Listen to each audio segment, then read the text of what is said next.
Post the High Court order, we have had several meetings in the collectorate, and a committee has been formed now under the collector's orders to control and maintain the Dhiryo scenario in Goa, bullfight scenario. Now, as part of the SOPs, we decided to have an awareness sensitization program, which we requested Mr. Meet Usher from PETA India to conduct.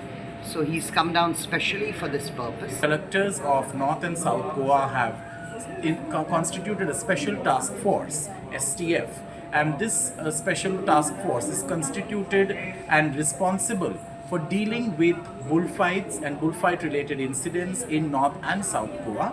The workshop was organized under the directions of the Collector of South Goa, and the participants today were from the police, the Animal Husbandry Department, the district administration, the Mamlatdar, the Talatis, and they were informed of the laws, the procedures, what actions they are required to take, how they can prevent these things from happening, how to set a deterrent, how stringent action can be taken, so that the law and the judgment of the Bombay High Court and the Supreme Court can be complied in letter and spirit. Third, such as darting the animal with the help of a qualified veterinarian. Landowners not being aware, or they not knowing who the landowners are, and now certain hotspots areas have been identified by the police and by the talatis. Issue notices to such landowners, informing them to take necessary steps, whether it is to install CCTV cameras or to hire a security guard who will intimate the police